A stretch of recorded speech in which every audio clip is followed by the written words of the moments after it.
163. Hostility to Christianity.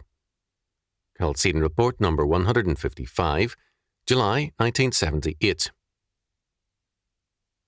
As Otto J. Scott has pointed out in Robespierre, The Voice of Virtue, the abolition of Christianity was a goal of the French Revolution.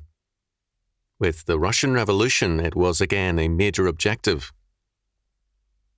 However, what is too seldom recognized is that the abolition of Christianity was an Enlightenment goal which was quietly being made a polity of state well before the outbreak of the French Revolution. The revolutionary regime in France made public and open what had long been held in private, namely that the, quote, superstition, end quote, of Christianity needed to be eliminated from civilization. In some events, this hostility was openly manifested. One of the very much neglected aspects of the war for American independence was the British war against the churches. This savage assault is excused when mentioned on the grounds that the involvement of the Puritan clergy in the American cause angered the British.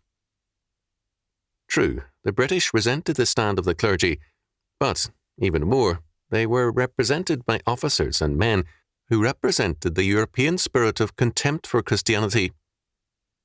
Their hostility was manifested against the Bible itself. Churches were turned into stables, a prison, or into firewood. Desecration of churches was so routine that, in some cases, townspeople burned their own churches to prevent blasphemous usage and desecration by the British. Bibles were systematically destroyed. Pastors were sometimes murdered. On Sundays, British regimental bands played outside existing churches to disrupt the services. Little of all this is mentioned by historians who, being, quote, free thinkers, end quote, see no harm in the destruction of Christianity. Most people in England had little or no knowledge then of what was going on. Over half of Parliament then was elected by less than 6,000 voters, and the war lacked popular support. The bias of historians is obvious in the treatments of Major André and Nathan Hale. John André, despite a godly rearing, was a humanist and an unbeliever. He took part in the Paoli massacre, and as John R. Terry noted in America's Revolutionary Spirit, he was convinced that if a few more Yankees were stuck like pigs, they would surrender quickly. Before his execution as a spy, the Americans offered to provide a chaplain, but André rejected this as a freethinker. Historians still regard André as a noble soul, failing to add that it is his lack of faith that ennobles him in their eyes. Had he, as a Christian, been involved in the Paoli massacre, it would be a different story. Nathan Hale, the American spy, gets less favourable treatment. We are not told of his strong faith, nor is it mentioned that the British rejected his request for a pastor or a Bible to read before his execution. In this refusal of the British to allow a condemned man to have a Bible, we see the intensity of this hatred of Christianity. Was it then only, or does it exist now? Roland Huntford, in The New Totalitarians, sees two kinds of totalitarianism in power today. The older form is embodied in Marxism, in Russia, and its method is open hostility and terrorism. It is, however, the new totalitarians who are increasingly dominant all over the world, and their social order is best epitomized in Sweden. Even the Soviet Union is beginning to imitate this new model tyranny. Instead of terrorism, education is used, and the radical state control of all education. Instead of open hostility to Christianity, there is rather a multitude of regulations designed to strangle it slowly to death. On the one hand, there are state churches, and, on the other, a government legal expert says plainly, "Our aim is to remove all traces of church morality from legislation." Alvar Nelson. The Swedish state is not against the church, it is against Christianity.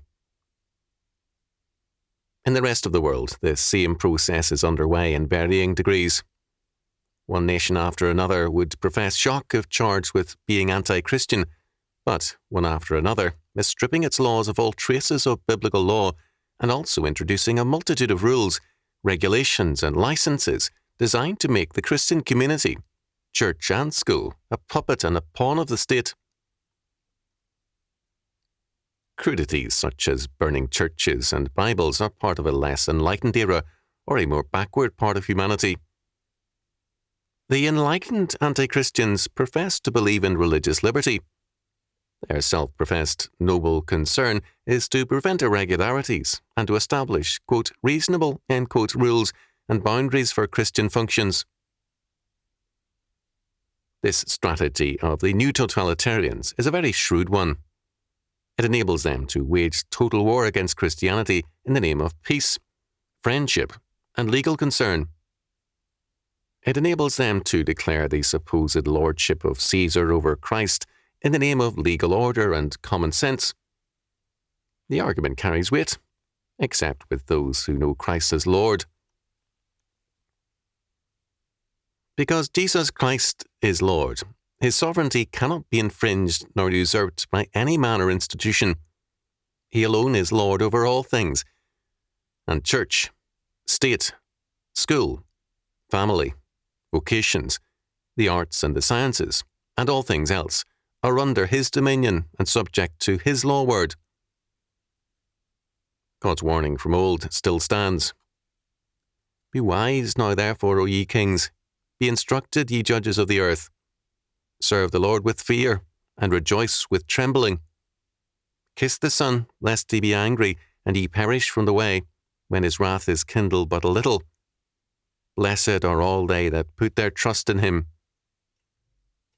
Psalm 2, verses 10 to 12.